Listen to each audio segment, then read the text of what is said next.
Let's go to Waikato Hospital now and a really courageous man named Basil Lloyd, or as he prefers, Baz. Baz's wife died 8 years ago, and last year he decided to sell his home, buy a caravan and travel around New Zealand. Obviously a caravan is a lot cheaper than a house, but instead of keeping the spare money, Baz gave it away, the biggest portion to his late wife's friends, so they could buy a home of their own. And giving most of it away, Baz, who's 65 and on a pension, couldn't afford insurance for his caravan. He thought he'd be fine, but just over 2 weeks ago he was in Taupō installing a new fridge and messed up disconnecting and reconnecting the gas bottle. Baz told our reporter Zac Fleming it all started when he went to cook a steak for dinner. Went to put the pan back down on the gas stove, and next minute there was this almighty boom.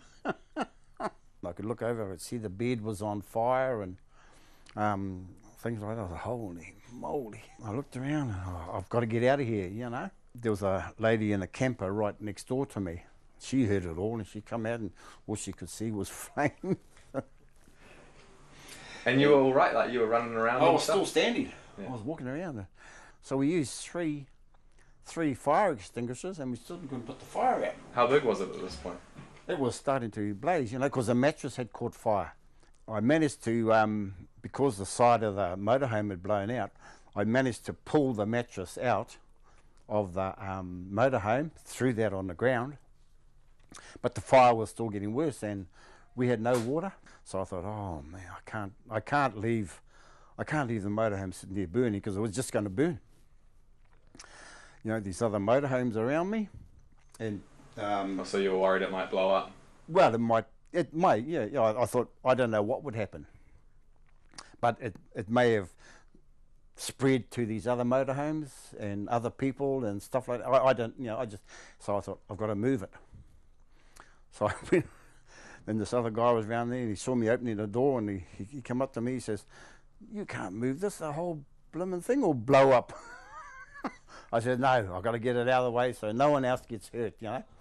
And only me, I said, I'm already hurt, I'm already burnt. So I drove it about, I knew where there was a nice clear, short cropped grassed area.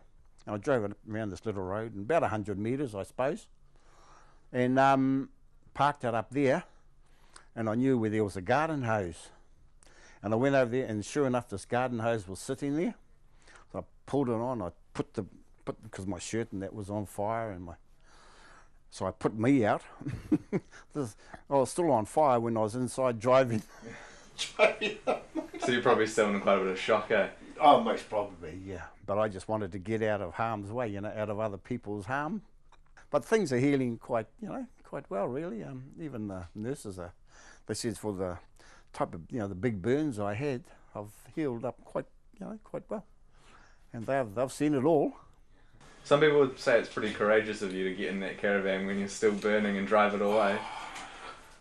I don't call it courage. I just didn't want anyone else to get hurt. Isn't that the meaning of courage, though? Oh, I don't know. I'm just the ordinary Kiwi bloke who likes to look after people and property and stuff like that. So, no, I don't know. I don't call it courage. I just call it just what I'm made of.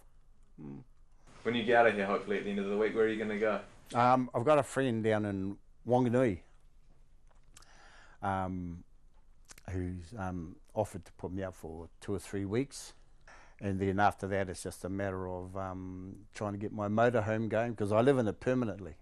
That is my home. I've only been to Christchurch, and that was way back in 1980. I went down from Taupō to watch France play the All Blacks in the first test way back then. And that's the only time I've been in the South Island.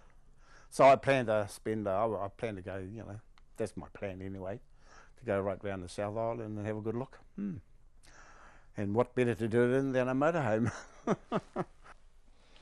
That is Basil Lloyd, or Baz, talking to our reporter Zac Fleming in Waikato Hospital. It was filmed by Brad White.